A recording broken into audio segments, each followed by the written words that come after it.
اهلا بيكم في الجزء الثاني من انمي فانيتاس. بنروح وبنشوف نوا وفانيتاس وهم قاعدين في الاوضه والشباك بيفتح فجاه ودانتي بيكون جاي علشان يقول لفانيتاس ان في معلومات جديده وان وحش جيفودان ظهر، وفانيتاس بيقول ان هو لازم يروح ويحقق في الموضوع. وبعدها بيروحوا محطه القطر وبنشوف نوا وهو ماشي بيخبط في واحد وشكله ليه حكايه معانا قدام. وبعدها بيوصل فانيتاس ونوا ويوهان ودانتي الغابه، والمفروض ان الوحش يكون في الغابه دي. وفانيتاس بيقول ان اول وحش ظهر في الغابه في القرن ال18 وان هو موت اكتر من 100 طفل وامراه، وبيقول كمان ان الوحش ده مش لوحده وان هو معاه ساحره قوتها كبيره جدا، والوحش ده عباره عن مصاص دماء متصاب بلعنه. وبعدها بيكونوا ماشيين في الغابه ونوا بيتوه منهم، وبدا فانيتاس في اللحظه دي يحس ان في طقس في الغابه غريب وفي تلج بيظهر في كل مكان. وبعد شويه فانيتاس بيسمع صوت اشخاص راكبين حصنه، وفانيتاس بيقول ان هم جنود الخياله، وان في وقت الهجمات في القرن ال18 الملك امر جنود الخياله بالتفتيش عن الوحش، وان التفسير المنطقي الوحيد لوجودهم هنا دلوقتي ان هم رجعوا بالزمن. في الوقت ده بيظهر الوحش فجأة وكان اكبر من اللي هم توقعوه، وبيضرب كل الجنود ضربة واحدة بس بتوقعهم كلهم. وطبعا فانيتاس واللي معاه بيهربوا، بس الوحش بيقدر ان هو يلحقهم وبيضربهم وبيطيرهم كلهم في كل مكان. وهنا بتظهر جان في اللحظة الأخيرة وبتهجم على الوحش، وعلى الناحية التانية بيظهر لنوا جندي وبيكون مجروح وبيطلب منه المساعدة، بس بيظهر شخص من وراه وبينط فوقيه وبيقتله. وبيكون الشخص ده هو نفسه اللي خبطه في محطة القطر، وعرف عن نفسه وبيقول ان اسمه ستيلفو وان هو واحد من القادة ال12 من الصيادين. بس نوا شايف ان شكله واحد مختل وبيحب يقتل الناس، لدرجة ان هو قتل الجنود علشان بيحسدوها على جمال شكله لان من جماله عامل شبه الستات. ولما ستيلفو بيتأكد ان نوا مصاص دماء بيهجم عليه بكل قوته، ونوا بيقدر يتصدى لضرباته. بس الغريب ان ستيلفو فجأة بيوقف هجومه علشان يقتل جندي بيظهر، وبعدها بنشوفه بيحقن نفسه بالمادة اللي بتقوي. ونوا بيشوف كل ده وبيبدأ يغضب غضب شديد وبيهجم عليه، بس ستيلفو بيوقعه على الارض وبيطلع عليه وبيرفع سيفه علشان يقتله. لكن هنا الوحش وجان بيظهروا وهم بيقتلوا بعض، ونوا بيروح علشان يكمل قتاله مع ستيلفو، بس فانيتاس بيوقفه وبيقول له انت مش قده، سيبهولي وانا هتصرف معاه بطريقتي. وبيبدا فانيتاس يستفز ستيلفو بكل الطرق لحد ما بينجح في كده، وبيأمر نوا ان هو يروح يلحق جان من ان هي تقتل الوحش وان هو عاوزه علشان يعالجه. وفعلا نوا بيوقفها في الوقت المناسب لانها كانت خلاص هتستخدم كل قوتها علشان تقتله. وبنشوف فانيتاس بيكمل استفزازه لستيلفو، وبيظهر فجأة نينيا وبيقول لهم في مانع ألعب معاكم، وبتبدأ حاجات غريبة تظهر زي هالة كلها ذكريات وأحداث حصلت زي اللي شافها نوا في ذكريات إيميليا. فبيتأكد فانيتاس إنه من الشارلاتان وإن هو بيلعب بعقولهم بالخيالات، وفانيتاس ويوهان ودانتي هم اللي مش متأثرين بالخيالات دي زي الباقيين. ساعتها ستيلفو بيهجم على جان وهي مش مركزة بسبب الخيالات، لكن فانيتاس بيتدخل وبيحميها، بس ستيلفو بيصيبه. ساعتها فانيتاس بيخرج الكتاب بسرعة، بس بيتعرض لضربة وبتتكسر السلسلة اللي بتربط فانيتاس بالكتاب، وكل حاجة بتهدى وبتنتقل الأحداث فجأة عند شخص بيلاقي الكتاب على الأرض. وبعد شوية بنت بتكون قاعدة جنب نوا المصاب، وبتكون هي البنت اللي ظهرت قبل كده مع النينيا. وبعدها جان بتلاقي فانيتاس قاعد على الأرض وبيكون ساند على شجرة وشكله تعبان جدا، وده بسبب السم اللي كان على السكينة اللي ستيلفو ضربه بيها. وجان بتحس بالذنب لأنه كان بيحاول ينقذها وقتها، وبتاخده معاها للمكان اللي بتعيش فيه، وهم قاعدين مع بعض بتحكي له إن هي تعرف مين الوحش وإن الساحرة اللي بتسكن الغابة اسمها كلوي، وإن هي قابلتها وهي صغيرة وتعلقوا ببعض وبعدها افترقوا. ولما اتقابلوا تاني كانت جان عندها مهمة، والمهمة دي كانت إن هي تقتلها، بس فشلت بسبب مشاعرها وإنها المرة دي مش هتسيب أي فرصة من غير ما تقتلها. تاني يوم بنشوف دانتي ويوهان وهم بيخبطوا على فانيتاس وبيقولوا له إن هم شافوا كلوي والخادم بتاعها وكانوا واخدين نوا والكتاب معاهم بس ما قدروش يلحقوهم. وفجأة فانيتاس بيطلع سكينتين وبيحط واحدة على رقبة دانتي والتانية بيحطها على يوهان، وبيقول لهم قولوا لي انتم مخبيين ايه وليه انتوا كمصاصين دماء والكنيسة بتدوروا على الوحش. وهنا يوهان بيظهر عليه علامة غضب، وقبل ما تحصل اي حاجة دانتي بيتكلم وبيقول له انا هقول لك على كل حاجة، وبيطلب فانيتاس من جان ان هي توديه لمكان كلوي. وبتروح لنوا اللي راح القلعة بتاعت كلوي وشاف فيها حاجات غريبة، لكن اغرب حاجة لما دخل عليها اوضة وبتكون قاعدة بتاكل وبتبدأ تناديه باسمه وبتقول له ان هي عارفاه من غير ما يقول لها اي حاجة. وفجأة بيظهر النينيا وراها، ولما نوا بيشوف النينيا ورا كلوي بيصرخ وبيقول له ابعد عنها، بس كلوي ما كانش عندها اي رد فعل. وهنا نوا بيقول لها انت ازاي سايباه يتحكم فيكي ويجردك من اسمك الحقيقي وكمان بتبتسمي وانت جنبه، وهي بترد عليه وبتقول له ان هو ده اللي هي عايزاه. ساعتها نوا بيغضب غضب شديد وبيقلب الاكل. ساعتها كلوي بتتضايق وبتضربه وبيغمى عليه. وعلى الناحيه التانيه بنشوف فانيتاس ويوهان ودانتي وهم ماشيين في طريقهم لمكان كلوي، ودانتي بيتكلم عن عيله كلوي اللي اسمها دبشير، وبيقول ان هي كانت بتعمل بحوث عن صيغه العالم، وهي عباره عن معادله كبيره جدا بتشرح ازاي العالم اتكون، ولما العيلة دي كانت شغالة على البحوث صنعوا جهاز وكانوا هيستخدموه لتعديل صيغة العالم، وهو ده سبب ان وحش جيفودان موجود. وكمان دانتي بيقول ان هو بيشتغل عند واحد اسمه فرانسيس، وان هو امره يجيب له الجهاز ده لو موجود فعلا، وهو اللي امره برضه يخلي فانيتاس طرف في الموضوع. وبيكمل كلامه وبيقول ان كل افراد دبشير ماتوا، وان الوحيدة اللي باقية منهم هي كلوي، وان عمرها حوالي 200 سنة، وان السبب الحقيقي لتصنيعهم الجهاز ده ان هم يرجعوا كلوي لطبيعتها البشرية من تاني بعد ما بقت مصاص الدماء، وان هدفهم ده اتنقل من جيل للتاني. وكلوي شغال على البحوث دي بمجهود كبير، وان هي طول السنين اللي فاتت دي بتحاول تصنع جهاز التعديل. وبنعرف شوية عن ماضي كلوي، وان هي اتصاحبت على روزفين، وكان هدفه ان هو يبني عالم مشترك بين البشر ومصاصين الدماء، لان في الوقت ده كانت الحرب قايمة بينهم، وده كان ممكن يحصل باستخدام جهاز التعديل. بس في يوم من الايام بيجي لكلوي وهو بينزف، وبيقول لها ان هو كان غلطان لما حاول يوحدهم، وكان عايزهم يعيشوا مع بعض في سلام. وبيقول لكلوي ان هو محتاج بحوث عيلتها، بس هي بترقص، وفجأة بيمسكها من رقبتها وبيعضها، وبيخليها تحلف وتسمع كلامه زي ما عمل مع نوا، بس مش بيعرف يعمل كده معاها، وده السبب ان هم بعدوا عن بعض واتفككت صداقتهم. وفي يوم من الايام بعد الحرب بتوصلها رسالة منه، وبيقول لها ان هو كان ليه سبب ودور في نهاية الحرب، وده الوقت اللي كان فيه النينيا بدأوا يسيطروا عليها. وبعدها بنرجع للحاضر وهي واقفة في قلعتها قدام الجهاز، وبتقول اخيرا هحقق امنيتي، والجهاز بدأ يشتغل فعلا، وبيخرج ضوء كبير جدا من القلعة لدرجة ان الموجودين زي فانيتاس ودانتي ويوهان اللي لسه واصلين بيشوفوه من بره، حتى جنود الخيالة بيشوفوا الضوء. وبعدها فانيتاس بيقول ان هم في حلقة زمنية مفرغة واللي عملها حامل اللعنة، وهنا جان بتستعد ان هي تهجم على القلعة، بس فانيتاس بيحاول يلحقها ويمسك فيها لكن هي بتوقعه وبتمشي. وبنروح لنوا اللي اتسجن في القلعة على ايد جون جاك، وبنعرف ان هو هدده وقال له ان هو هيقتله لو وقف قصاد كلوي. وجون جاك بيعرف كلوي ان نوا بيعرف ذكريات الناس عن طريق مص دمهم، فبيجبره ان هو يشرب دمه، وبيقول له اتمنى على الاقل ان واحد مننا حتى يكون فاكر اللي بيحصل. ونوا بيشوف في ذكرياته ان ابوه كان بيضربه وبيعذبه لانه مصاص دماء، وعلشان كده كان بيهرب منه. وبعدها بيقابل كلوي وبدأ يعيش معاها. في الوقت ده كان كل الناس بيتكلموا عن جرائم الوحش، وفي اشاعات انتشرت ان بحوث عيلة دبشير هي السبب في وجود الوحش، وان كلوي هي الوحش نفسه. وكان جون جاك بيدافع عنها وبيحاول يفهمهم ان هو عارف مين الشخصية الحقيقية للوحش علشان تخلصهم من شره، بس هم ما صدقوهوش، وجمعوا بعضهم ومعاهم الصيادين علشان يقتلوا كلوي لانهم مصدقين ان هي الوحش. فجون جاك خاف عليها وظهر وهو بيتحول للوحش قدامهم، وكل ده عشان يعرفهم ان كلوي مش هي الوحش زي ما كانوا فاكرين. وبعدها بنروح لفانيتاس اللي اخيرا لقى نوا، وهنا نوا بيقول له على كل حاجة، وبدأ يفهم فانيتاس الموضوع، وهو ان الجرائم اللي كانت بتحصل ما كانش سببها الوحش لكن كانت بسبب صيادين الكنيسة، وان هم اخترعوا خرافة الوحش علشان يداروا بيها جرائمهم. واهل القرية طلعوا الاشاعة دي على كلوي، وكل ده بسبب عيلتها. وجون جاك كان بيحاول ينقذها علشان كده باع نفسه للنينيا وتحول للوحش. وهنا بيظهر ستيلفو للمرة التانية، بس المرة دي نوا بيقول ان هو اللي هيتعامل معاه، وفانيتاس بيروح يدور على كتابه. في نفس الوقت اللي كانت فيه جان بتتقاتل مع جون جاك بيوصل فانيتاس لكلوي وبتكون واقفة قدام الجهاز، وبيقول لها ان هو هينقذها وان هو محتاج الكتاب علشان يعمل كده. وبترد عليه وبتقول له ان جون جاك هو اللي عارف مكانه.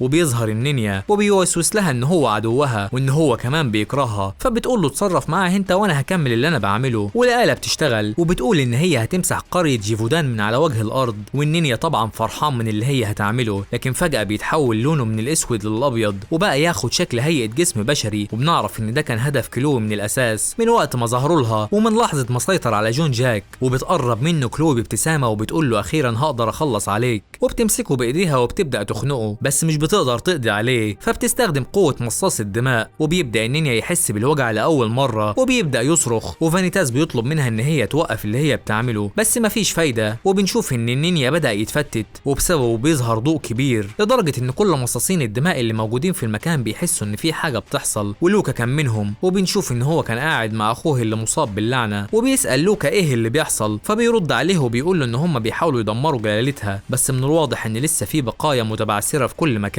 وفعلا في القلعة بتظهر الملكة من الجهاز والكل بينحني ليها، حتى كلو بتترعش وبتقول ان في حاجة مخليها مش قادرة تعصي اوامرها. وبتقرب الملكة منها وبتحقنها علشان تسيطر عليها. وبنعرف ان الملكة اسمها هوستينا وان هي اول مصاص الدماء من القمر الوردي، وبيهجم عليها جون جاك بس هي بتضربه بكل سهولة. وبتبدأ كلو تتألم وبيطلع منها هالة سودا بتغطي المكان كله، وبيبدأ كل شيء يطير في الهواء. وفجأة بتقف الآلة وبيتحول جسم الملكة لشكل النينيا من تاني، المكان بيتملى خيالات من النينيا، وبسبب اللي بيحصل فانيتاس بيدوخ وبيقع من القلعة، وبيحاول نوع ان هو يمسكه لكن بيظهر له شكل غريب وشخص براس خروف وبيقول له انت مش هتعرف تلحقه، لا انت ولا غيرك، وبيمد ايده ناحية نوا بس بيختفي فجأة، وبسرعة بيقدر نوا ان هو يلحق فانيتاس، وبيسأله مين ده، بس وقتها كانوا بيلاقوا سكان القرية متجمعين بره القلعة، والقلعة كانت متكسرة والناس خايفة، وفانيتاس بيقول ان كل ده بسبب لعنة كلوي، وان هي كل ما هتخرج عن السيطرة الدنيا هتسوء اكتر، وانها كده هتخلص على كل الموجودين في جيفودان ولازم يتصرفوا بسرعة، وبتظهر ذئاب في كل مكان، فبيؤمر فانيتاس رومان ان هو يحمي اهل القرية، وان هو ونوا هيروحوا علشان يشوفوا حل عشان ينهوا اللعنة. بعدها بيدخل فانيتاس ونوا القلعة من تاني، وبيروحوا عند جون جاك اللي كان مصاب إصابة خطيرة جدا من ضربة الملكة، وفانيتاس بيسأله على مكان الكتاب وهو بيقول له عليه، وبيقول لدانتي يروح يشوفه في المكان ده ويجيبه، وبيحاول بعدها فانيتاس ان هو يشغل الآلة من تاني قبل ما كلوي تندمج مع الهالة بتاعتها، وان هو لازم يلاقي الكتاب بسرعة علشان يلحق يعالجها، وبنعرف منه ان الآلة مصنوعة من حجر اسمه الاسترامايت،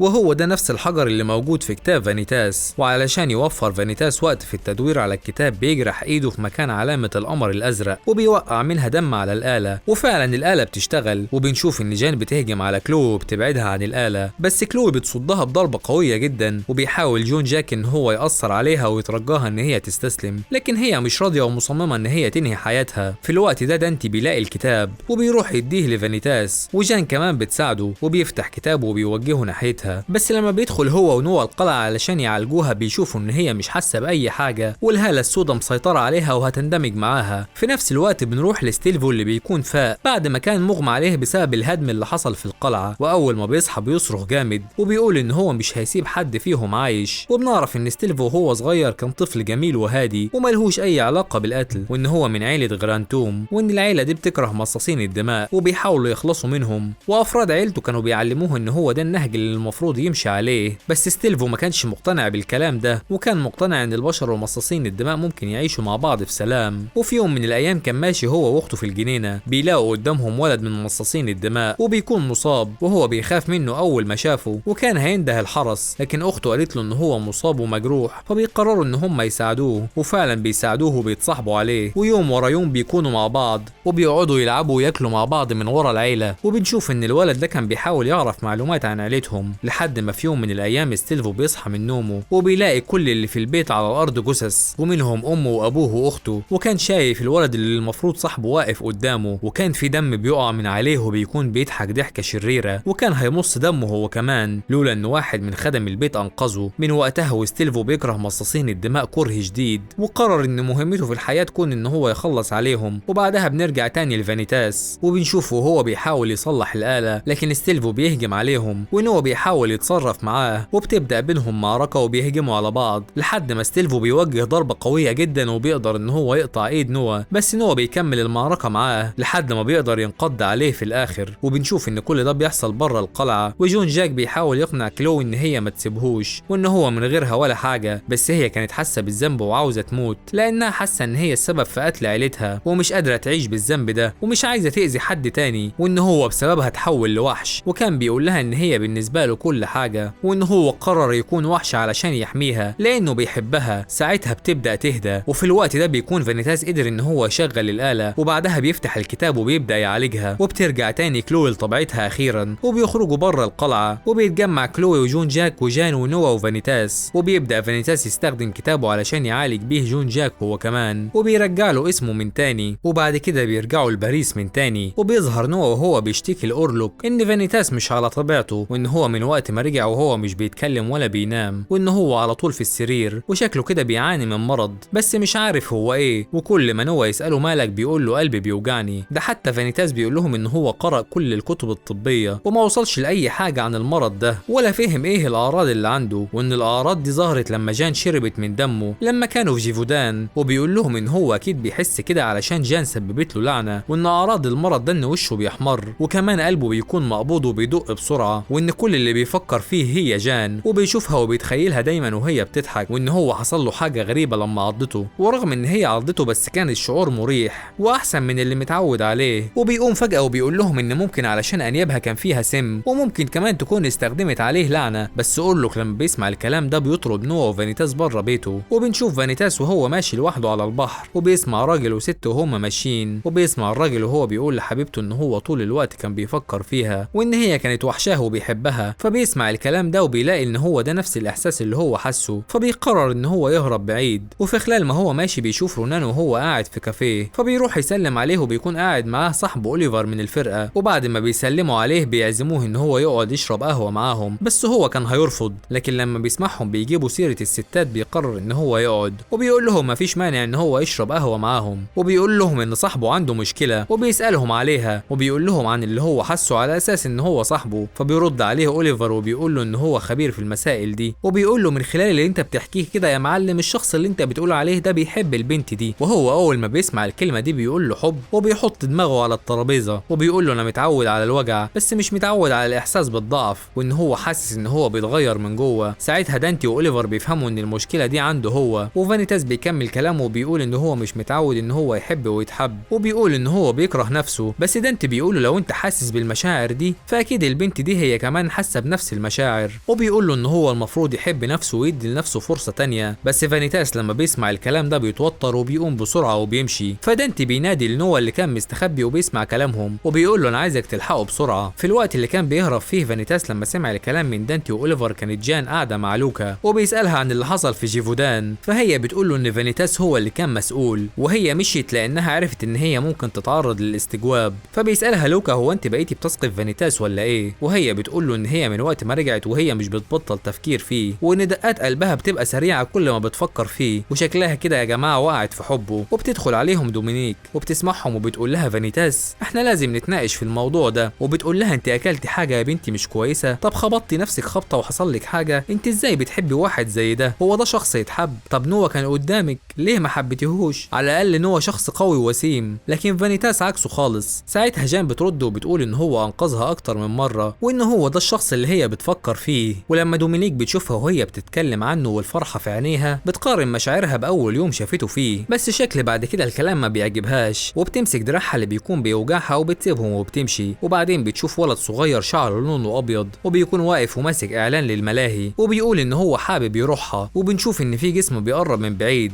وبتكون دومينيك وبيقع منها دم، وبعدها بتقع على الارض وبيقول لها مش قلتلك تجيبي لي نوا؟ وبيقول لها انت اللي اضطريتيني ان انا استخدمك كطعم. وفجاه بيطلع سكينه من ايده وبيقرب من راسها. بعدها ايميليا بتخبط على باب الاوضه ونوا بيفتح وبتدي له رساله مكتوب عليها اسم ميهايرو، ولما بيفتحها بيلاقي خصله شعر وقعت من الظرف، وبيكون معاها ورقه اعلان لمدينه ملاهي ومكتوب عليها مستنيك انا ودومينيك. وهنا نوا بيخرج فجاه وبتروح ايميليا وبتدور على فانيتاس وبتقول له على اللي حصل، وهو بيتفاجئ ان ميهايرو لسه عايش. وبنروح للملاهي وبنشوف ان ميهايرو مستني نوا ومخلي دومينيك واقف على لعبه مرتفعه جدا، وان هو مسيطر عليها بحيث ان هو لو قال لها تنط هتعمل كده فورا. وهنا بنعرف حكايه دومينيك ونوا، وهي ان في يوم من الايام بيدخل جد دومينيك ومعاه طفل، والطفل ده بيكون هو نوا، والجد بيعرف احفاده على نوا ودومينيك بتكون منهم وبيعيش معاهم وعلاقتهم بتكبر مع بعض. وبنشوف ان لوي بيدي دومينيك صندوق وبيقول لها اديه لنوا لما يجي الوقت المناسب. وبنعرف ان ليهم صاحبه اسمها مينا وكانت حامله للعنه، وعلشان كده صدر امر بقتلها لانها بتاذي غيرها، وهم بيحاولوا يساعدوها وبيروحوا علشان يهربوها. بس لما بيروحوا بيلاقوا ان هي فعلا بتهجم على الناس وبتعضهم، وبيحاول لوي ان هو يوقفها بس للاسف ما بيعرفش وبيقتلها. وبعدها بيفقد السيطره على نفسه وبيهجم على نوا وبيعضه، وبيكون هو كمان حامل للعنه وبيبدا يمص في دمه. ولوي بيقول له اقتلني ارجوك،